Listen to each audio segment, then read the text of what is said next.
Good morning, सुप्रभात, केम छो, सलाम। उम्मीद है आप सब लोग बेहतर होंगे, अपना ध्यान रख रहे होंगे। मुझे मालूम है कि आप में से कई सारे लोग जो है वो नीट के रिजल्ट को लेकर जो है वो बहुत सारी क्यूरियोसिटी दिमाग के अंदर है कि सर बायोमेंटर्स का रिजल्ट कैसा रहा, किसने हाईएस्ट रैंक ली और क्या रहेगा कट ऑफ। बहुत सारे क्वेश्चन आपके दिमाग में चल रहे हैं नीट 2023 के स्कोर को लेकर, रिजल्ट को लेकर। ठीक है, एक बात मैं क्लियर कर दूं आपसे कि कई बच्चों का बोलना है सर कि कंपटीशन बहुत बढ़ रहा है, बहुत बढ़ रहा है। मतलब इस बार 600 नंबर पर भी जो है रैंक जो है वो हजारों में रैंक आ रही है। ठीक है, मतलब 600 नंबर, 610 नंबर पर भी जो है वो 20,000, 15 ऐसी जो 20,000, 30,000 ऐसे रैंक देखने मिल रहा है। ठीक है, मतलब 30 तो नहीं बोलूंगा मैं, लेकिन ये कि हाँ मतलब रैंक जो है वो पिछली बार की तुलना में काफी पीछे है ना, यदि 600 नंबर को यदि हम कंपेयर करें तो जैसे मेरे पास एक यदि मैं देखूं, मेरे पास एक कंपेरिजन कहीं से आया हुआ था। ये अब जो है किसी बच्चे ने या हमारे जो है वो सिलेक्टेड कमांडो ने मैं इस पर जो है वो एफर्ट किया हुआ है।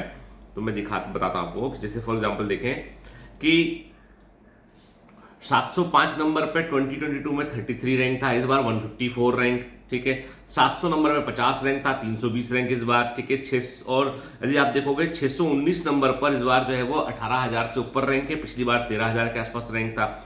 मतलब जो है वो बड़ा भारी फर्क पड़ा है। कहने का मतलब ये है कि लगातार हर दिन जो है वो कंपटीशन बढ़ता चला जा रहा है। अब आप बोलोगे सर क्या वाकई में कंपटीशन बढ़ रहा है, ये क्या चीज है? ठीक है, तो मैं आपको पहले बायोमेट्रिक्स के रिजल्ट के बारे में बतलाता हूं, फिर हम लोग नीट 2023 के रिजल्ट से एनालाइज कर रहे हैं कि क्या क्या हो रहा है और ये कट ऑफ इतने ऊपर ऊपर क्यों जा रहे हैं। क्या कारण है कि पिछले 3 साल से बच्चा 720 आउट ऑफ 720 वाले बच्चे देखने मिल रहे हैं। पहले कभी मेडिकल एंट्रेंस में 100% नंबर बच्चों के नहीं आया करते थे। ये पिछले 3-4 साल से ट्रेंड शुरू हुआ है। उसके बाद अभी हो गया कि एक नंबर पे भी कई संख्या में बच्चे प्रेजेंट हैं। ठीक है, जैसे बायोमेंटर से देखें तो जो अभी तक देखो बेटा, हम लोग क्या करते हैं, हम लोग केवल गूगल फॉर्म के आधार पर रिजल्ट को नहीं बतलाते हैं। हम लोग गूगल फॉर्म में जब आपको जो हम गूगल फॉर्म कम्युनिटी पोस्ट में शेयर करते हैं, उसमें आपने देखा होगा आपका registered email ID, registered mobile number और बायोमेट्रिक्स कमांडो आईडी, वो सब टैली करते हैं कि हमारा बच्चा है भी कि नहीं है। अब कोई जैसे हमारे पास कल जब गूगल फॉर्म में किसी लोगों ने कुछ एंट्री किया, उन्होंने जो अनवेरीफाइड है, कुछ बच्चे बोल रहे हैं कि उनके 708 नंबर भी हैं, किसी बच्चे के जो है 704 नंबर, ऐसे बच्चे भी 3-4 हैं। लेकिन हमने उनको जब तक वेरीफाइड नहीं करेंगे तब तक उनको अपना बच्चा हम नहीं मानते। ठीक, देखो हो सकता है कि वो हमारे स्टूडेंट हो, अनऑफिशियल हो, यूट्यूब से वॉट एवर क्या, लेकिन मुझे इतना पता है कि जब तक वेरीफाइड नहीं होगा तब तक हम उसके बारे में बात नहीं करेंगे। तो अभी तक जो वेरीफाइड हाईएस्ट स्कोरर है, जो वेरीफाइड हाईएस्ट स्कोरर है वो है मयंक वर्मा। ठीक है, मैंने कहा ना आज की डेट तक रात को रिजल्ट आया है, तो रात को जो डेटा कलेक्ट हुआ, जो इन्फॉर्मेशन हमारे पास आई, क्योंकि टीम भी नहीं होती, ऑफिस में कोई होता भी नहीं है, तो अभी इन्फॉर्मेशन निकालने में थोड़ा दिक्कत होता है। तो जो हमारे पास इन्फॉर्मेशन आई उसके अकॉर्डिंग बायोमेंटर से जो हाईएस्ट जिसकी रैंक आई बच्चे की, वो मयंक वर्मा है। 685 मार्क्स है, 1217 के 1217 उनकी रैंक है। ये अब तक का अपडेट है। हो सकता है कि जो बच्चे 700 से ऊपर नंबर बतला रहे हैं वो बच्चों को यदि हम अभी चेक करेगा, डेटा हमारी टीम चेक करेगी, यदि वो वेरीफाइड स्टूडेंट होंगे हमारे, तो हम तब क्लेम करेंगे कि हमारे बच्चों का नंबर 700 के ऊपर भी आया है और ये बच्चे ये रैंक पर है। ठीक है, उसके पहले हम, क्योंकि कोई भी बायोमेट्रिक्स का रिजल्ट एकदम ऑनेस्ट है, कोई भी मैनिपुलेशन नहीं है, कोई भी मार्केट गिमिक्स नहीं है उसमें कि किसी बच्चे को पैसा देके कुछ बुलवा दिया या किसी केवल फॉर्म भर दिया है उतने में रिजल्ट छाप दिया, वो सब काम हम नहीं करते हैं। ठीक है, we are the most authentic institute. ठीक है, तो अभी देखिए जैसे तन्नू के हैं 636 मार्क्स आए हैं, अभिषेक दत्ता के 660, सब वेरीफाइड बच्चे हैं, 616 मार्क्स हैं, वैभव श्रीवास्तव के 630 मार्क्स हैं और मीना नागर के 665 मार्क्स हैं और मोहम्मद आरिफ के 660 मार्क्स हैं और देवेश तिवारी के 610 मार्क्स हैं और सत्यम मौर्य के 656 मार्क्स हैं, अनमोल मोर के जो है 661 मार्क्स हैं और जनजन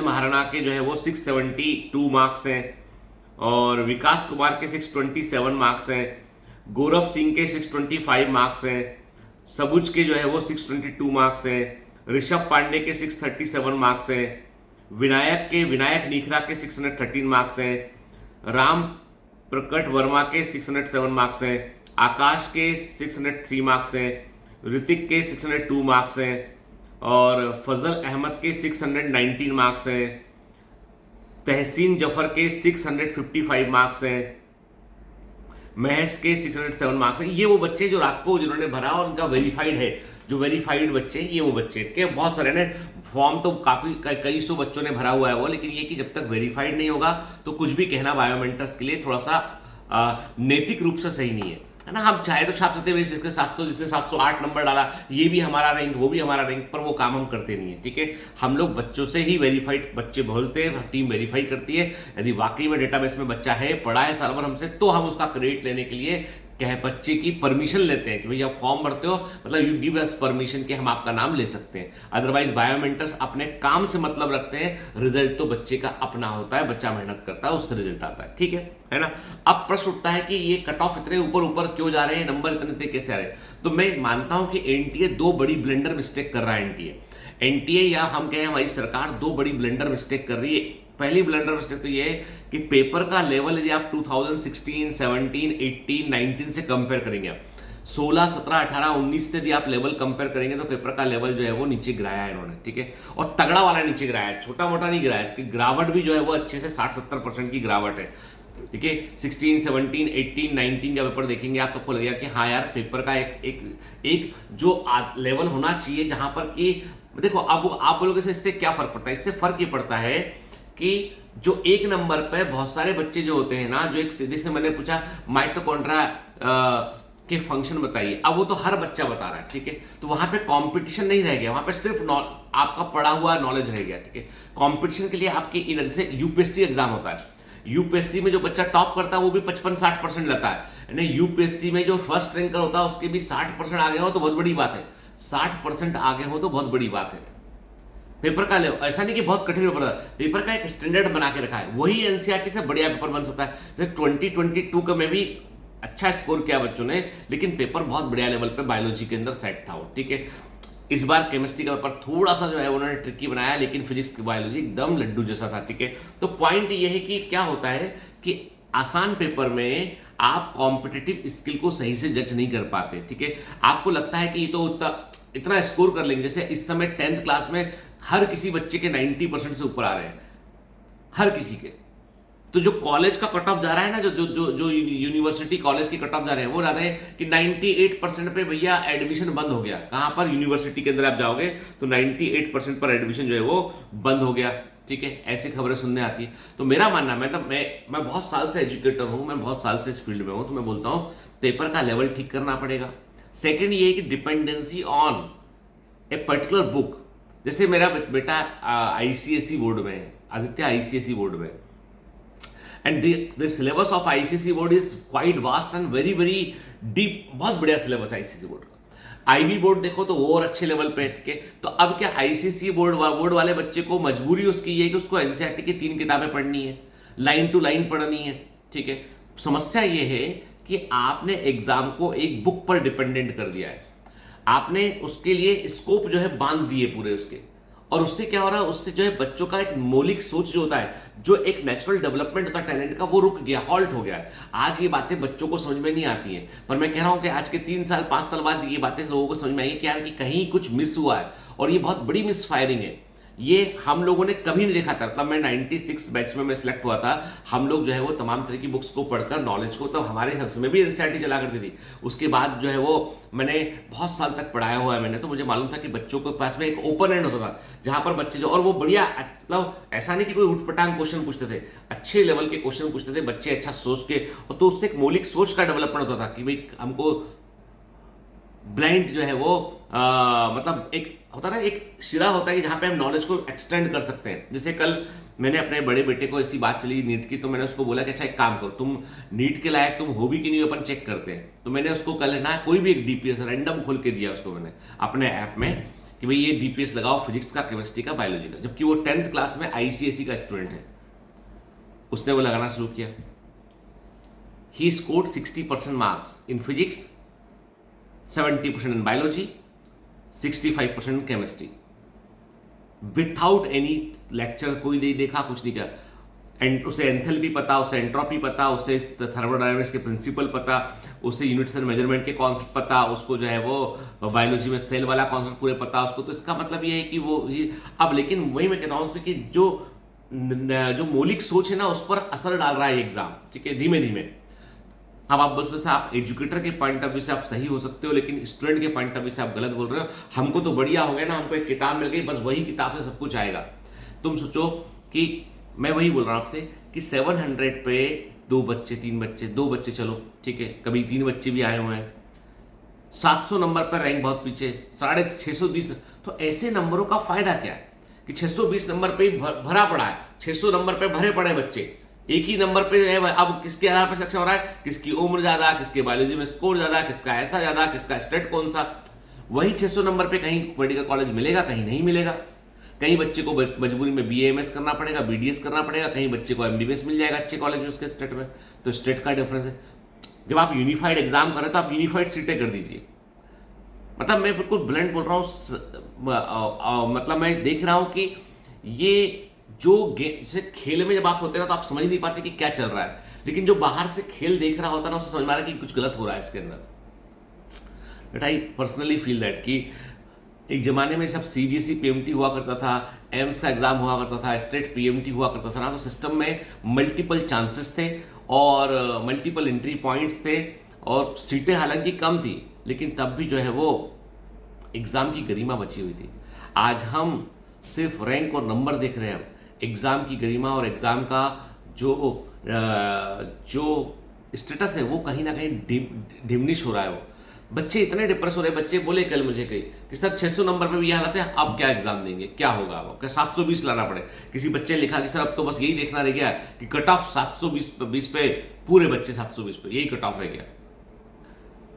ऐसा नहीं है। एक्चुअली क्या है, मैं कह रहा हूं कि वही NCERT से जब टेस्ट पेपर जनरेट होता है तो उसी NCERT के वही क्वेश्चन से जो है वो बच्चे जो है वो उसको स्कोर करने में उनको एफर्ट लगता है। रियल में जब आप नॉलेज लगाते हो, आप दिमाग लगाते हो, तो वो क्वेश्चन सॉल्व होता है आपसे। थोड़ा सा एग्जाम के पैटर्न को ठीक करना पड़ेगा, क्योंकि ये बहुत कोई गर्व वाली बात नहीं है कि हम 700 नंबर पे कट ऑफ हो गया, 650 पे कट ऑफ हो गया। हमारे बिहार में या यूपी में कट ऑफ 625 नंबर में चला गया।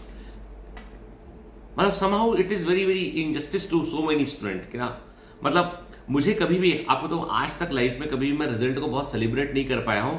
मुझे हमेशा उन बच्चों की तकलीफ होती है जब भी कभी ना बाकी लोग सब ढोल पीटते हैं रिजल्ट आने का, मैं शांत बैठता हूं क्योंकि मुझे बहुत दुख होता है उन बच्चों के लिए जिसके अब मेरे पास बहुत सारे बच्चे से 595 नंबर है, 596 मार्क्स हैं, 588 मार्क्स हैं, है ना, 601 मार्क्स हैं, 599 मार्क्स हैं। अब जिसके 601 नंबर है, 599 मार्क्स है, बहुत बड़ा अंतर आ गया दोनों की रैंक में। तो मुझे बहुत दुख होता है ऐसे बच्चों के लिए। इतना एफर्ट किया, उसके बाद जो है बच्चे जो है वो एक अजीब तरीका का, कि हम वहां पहुंच भी सकते थे लेकिन कहां रह गए हमको पता ही नहीं चल रहा है। ठीक है, तो कहीं ना कहीं जो है कुछ चीजें ऐसी हैं जो सिस्टम में सुधारने की बहुत आवश्यकता है। फिर जिन बच्चों के नंबर अच्छे नहीं आए, तो बेटा मैं आपसे एक ही बात बोलूंगा, आपसे मैं रैंक अच्छा नहीं आया, नंबर अच्छा नहीं आया, एक ही बात बोलूंगा, इंट्रोस्पेक्शन करो। बाकी कर पा रहे हैं, हम क्यों नहीं कर पा रहे, तो इंट्रोस्पेक्शन करो, कहाँ हम गलती कर रहे हैं, क्या सेम टाइप की मिस्टेक तो हम जो है वो सेम टाइप की मिस्टेक हम जो है वो क्या बोलते हैं अगेन एंड अगेन तो नहीं कर रहे हैं हम, और यदि सेम टाइप की मिस्टेक हम अगेन एंड अगेन कर रहे हैं तो इसका मतलब ये है कि नंबर भी सेम टाइप के आएंगे। तो क्या गलती हो रही है, क्या हम अपने आप को कहीं पे अपनी एनर्जी को कहीं और वेस्ट कर रहे हैं जिसके कारण रिजल्ट हमारा अच्छा नहीं आ पा रहा है। तो बहुत सारे ऐसे मल्टीपल मुद्दे होते हैं, बेटा थोड़ा सोचना पड़ेगा उस पर। ठीक है, मैं बिल्कुल बोलता कोई बुरी बात नहीं है यदि आपका 4th अटेम्प्ट था और आपके 550 मार्क्स आ रहे हैं और आपको अच्छे गवर्नमेंट कॉलेज में, आपको जैसे रिम्स हुआ रांची का, या एम्स हुआ, या गवर्नमेंट डेंटल कॉलेज इंदौर हुआ, वहां पे गवर्नमेंट के टॉप मेडिकल डेंटल कॉलेज में सीट मिलती है, तो बिल्कुल भी उसको कमतर मत समझना उसको। ठीक है, गवर्नमेंट डेंटल कॉलेज यदि आपके स्टेट का टॉप डेंटल कॉलेज है तो उसकी सीट को उठाइएगा ओवर दी BAMS के। उसके पीछे बड़ा कारण ये है कि BAMS को लोग आज देख रहे हैं, आज के 5 साल बाद नहीं देख रहे कि कितने कॉलेज खुल गए हैं, कितनी संख्या में डॉक्टर बनकर आएंगे, लेकिन जो इन्वेंट्री कम हो रही है जिसकी पूरी दुनिया में डिमांड भी है वो BDS है। ठीक है, MBBS तो है ही अपने लेवल पर, लेकिन मैं फिर वही कहता हूं आपसे, गवर्नमेंट डेंटल कॉलेज आपके स्टेट का अच्छा है, जैसे मौलाना आज़ाद कॉलेज हो गया अपने दिल्ली का, अच्छा है, गवर्नमेंट इंटर कॉलेज है, आप जाइए। मैं कह रहा हूँ आपसे, आप किसी शहर के टॉप डेंटिस्ट जाके मिलिए, वो बताएगा आपको, आप जाके देखिए उसके काम को, आपको समझ में आएगा बात की हाँ इनकी जरूरत भी है, ये बहुत तगड़ा काम कर रहे हैं, they are actually surgeons, they are actually surgeons, ठीक है। तो उसको कम मत समझिए, मैं अपने मेडिकल फील्ड के अनुभव से ये बात कह रहा हूं मैं, ठीक है। कहीं ना कहीं एडमिशन ले लीजिए। और यदि आपने बिल्कुल सोच रखा है कि भाई हमारा, देखो जिनका फर्स्ट अटेम्प्ट था बिल्कुल चिंता नहीं करना, अगली बार के लिए जुट जाओ एकदम।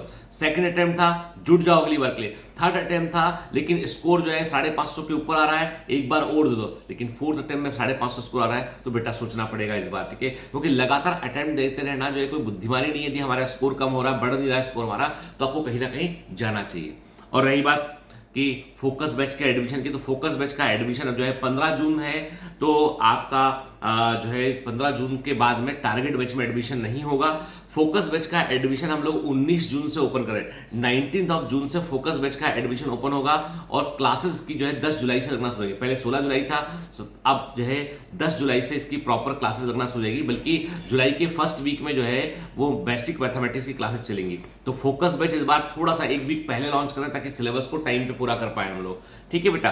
तो फोकस बैच आपका, तो अब जो 19 जून से जो एडमिशन होंगे वो फोकस बैच में होंगे, और आपकी क्लासेस भी शुरू हो चुकी होंगी। जुलाई के फर्स्ट वीक से क्लासेस भी शुरू कर देंगे हम लोग, ठीक है। तो अब जिनके नंबर थोड़े कम रह गए, रैंक ऐसा है कि जहां पे कॉलेज मिलने का चांस कम है, तो बिल्कुल मत उलझिए। हर दिन इंपॉर्टेंट है, हर नंबर इंपॉर्टेंट है। जमकर मेहनत करेंगे, फोड़ देंगे 2024 में। ऊपर से नीचे तक बायोमेंटर्स के बच्चे होना चाहिए, ठीक है।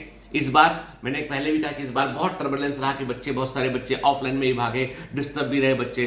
तो मतलब मैं ये कहता हूं कि 2023 is not a very good year for Biomentor. बच्चे बहुत सिलेक्ट हुए हैं, लेकिन जो टॉप रैंक जो देखनी चाहिए हमको, अब कुछ बच्चे क्लेम किए, लेकिन जब तक वेरीफाई नहीं करूंगा कुछ बोलूंगा नहीं।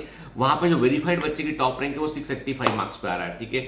जो कि हमारे लास्ट ईयर जो है वो 688 मार्क्स था किशन प्रजापति का। उसके पहले मृदुल अग्रवाल के 700 मार्क्स थे। उसके पहले विवेक दुबे के 695 मार्क्स थे। तो विवेक दुबे 695, मृदुल अग्रवाल 700, और उसके बाद किशन प्रजापति 688, इस बार 685 मार्क्स है। तो मुझे लगता है मयंक वर्मा के, मुझे लगता है कि जो है वो अभी कुछ रिजल्ट और वेरीफाई करेंगे फिर बता पाएंगे हम। लेकिन तब भी मैं कहता हूं कि अब हमको जो है वापस 720 को टारगेट करना चाहिए, ठीक है बेटा। चलिए, तो जिनका नीट का रिजल्ट अच्छा गया है तो शांति से बैठिए बेटा। अभी काउंसलिंग के लिए जो है वो क्या डॉक्यूमेंट्स है, इस बार सेंट्रल एक सिंगल काउंसलिंग होने का सुन रहे हैं हम कि एक ही राउंड काउंसलिंग का होगा और सीधा कॉलेज मिल जाएगा, ठीक है। इसलिए उस पर बहुत ध्यान रखिएगा। काउंसलिंग के लिए एनटी का साइट ने एक अलग साइट का लिंक दे रखा है, उन्होंने वहां जाकर रजिस्टर करना होता है। जो भी प्रोसीजर है काउंसलिंग का एक बार मैं भी देख लेता हूं, आप भी ध्यान से इन्फॉर्मेशन बुलेटिन को पढ़ लीजिए, ठीक है बेटा। चलिए, और जिनके नंबर कम आए बिल्कुल चिंता मत कीजिए। कॉम्पिटिटिव एग्जामिनेशन है, इसमें कोई फेल नहीं होता है, कोई आगे होता है कोई पीछे होता है, पीछे वाला भी आगे हो सकता है यदि कोशिश करे तो, ठीक है बेटा। चलिए, all the best, bye bye.